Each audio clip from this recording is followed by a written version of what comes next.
This week we're going to take a look at the studio's collection of ribbon mics. If you want to skip ahead to the shootout, you can check out the chapter links in the description. Today's history part might be a little long. The first ribbon mic was invented by Walter Schottky and Erwin Gerlach in the early 1920s for Telefunken in Germany. Dr. Harry Olsen began developing ribbon microphones a few years later for RCA, which utilized permanent magnets and field coils. By the 1930s, RCA was mass-producing ribbon microphones for broadcast and studio applications. The technology is simple. A thin membrane or ribbon of metal film, kind of like tinfoil, sits between a pair of magnets. As sound vibrates the ribbon, a current is induced. It's the same principle as a guitar string and pickup. The ends of the ribbon are usually connected to a transformer that steps up the signal, and that's pretty much it. In a basic ribbon mic, there's no circuitry or complex mechanical devices involved. Some newer ribbons are active and require phantom power, like our KU5A, which we'll see in the shootout. So why are a lot of these mics so expensive? We'll touch on that later. Ribbons tend to be very delicate. This isn't the type of mic you'll catch me hammering a nail into a board with. The ribbon is extremely thin, sometimes just a few microns thick. A gust of wind or breath could easily tear the ribbon from its clamp. They need to be stored properly as well, so that gravity doesn't cause the ribbon to sag down and become loose, which would degrade the sound tremendously. There's a half-true studio trope that says you can't apply phantom power to a ribbon mic because the voltage will burn up the ribbon. I say half-true because it depends on the mic and the situation. Most mics that have transformers will block the DC voltage from ever getting to the ribbon itself. However, if you had a patch bay and removed a cable that was running phantom power and the voltage made it to the ground of the mic cable, you can pretty much bet that the ribbon would be destroyed. Some vintage models may not have a transformer, or the transformer may not have been wired properly, and engaging phantom can do some serious damage. Much the same as the transformerless SM57 we spoke about in a previous video. Overall, it's still not a great idea to have phantom power while a ribbon is attached on the off chance that something goes wrong. Ribbons are often described as having a warm or a smooth tone. Generally, ribbon mics tend to roll off the top end of the frequency spectrum much the same as human hearing does. Since most of the delivery mediums of the early days of recording also had their inherent losses in the top end, many of the recordings and broadcasts of the era had a very distinct sound. A ribbon mic would roll off some top end, and so would the tape or disc they were recording to. If using tape, that then made its way to shellac discs, which rolled off some more top end. That record would then be played on radio, which had its own losses. You kids today don't know how good you have it with all your treble and sounds above 8K. When condenser mics were developed, they quickly took the place of ribbons in the studio by the late 1950s. Around this time, other types of dynamic microphones like the Shure Unidyne were making their mark on recording history as well. The fidelity of the condenser and newer dynamic mics allowed for more top end, which made recordings and broadcasts sound brighter and more lifelike. Placed next to a spanky new U47, a ribbon mic like an RCA 44 sounded like it had a blanket over it. Technology got better. Tape formulas improved the top end in the studio. New vinyl records and improved lathes made the top end even better for consumers, and the FM bands opened up the frequency range a bit more on radio. Sounds got brighter and brighter, but was still pretty tame. Then, digital happened. All of a sudden, the fidelity loss from generation to generation of a recording wasn't a thing anymore. Noise floors fell through the floor, and top end was finally as squeaky clean as the rest of the frequency spectrum. Those condenser mics all of a sudden started to sound really harsh, and everyone blamed digital for that. People would say things like, it sounds too digital, and digital recordings don't have the warmth analog has, and one of my favorites, analog captures the real sound, 'cause yeah, digital lies. Instead of realizing we were now uncovering all the harsh truths of what we were really recording, digital really wasn't the problem per se. The problem was engineers stuck in their ways of relying on tape frequency response and multiple generations of recordings rolling off the top end every step of the project lifecycle. I mean, I get it. Workflows were disrupted and people dislike change. Instead of having that roll-off done for them by the inherent process, now they had to deal with top end in a whole new way. And that took a while to learn and accept. Eventually, most accepted that the positives of digital recording outweighed the negatives, and here we are today watching digital video on a digital computer with digital screen and listening to digital audio. One of the solutions to the problem was the resurgence of the ribbon mic. The ribbon had its inherent warm properties that engineers pined for. All of a sudden, 40-year-old ribbon mics were in vogue again, and prices shot through the roof. Old RCA mics that were being sold at garage sales for dollars were now going for four figures. Even less popular mics like the British Reslo, Bang & Olufsen, Electro Voice, American, and others went from junkyard status to coveted rare finds. While companies like Coles continued to make ribbons this whole time, new companies like AEA and Royer started to produce new ribbon mics with new technology, like stronger rare earth magnets or just making exact replicas of classic mics.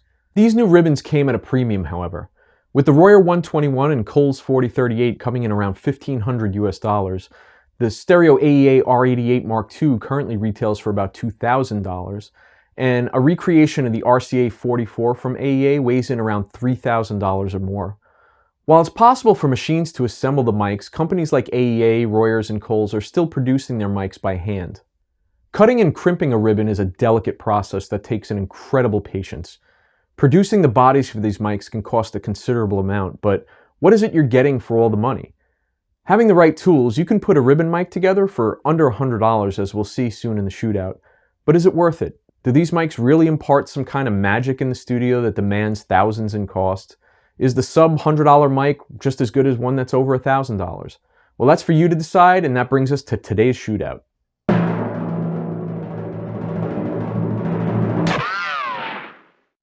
We currently have 7 ribbon mics in the studio.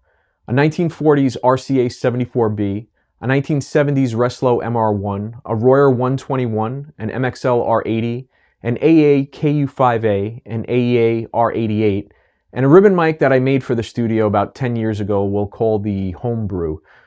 We're going to put these mics in front of a guitar cabinet and then over our player baby grand for some variety. Let's get to it.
All right, that's a lot to unpack here, and I'd love to discuss it in the comments below.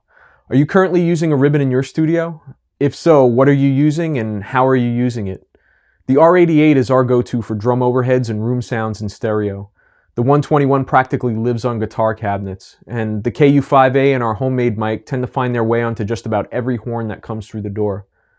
Was there a favorite you had from this shootout? Let's hear it.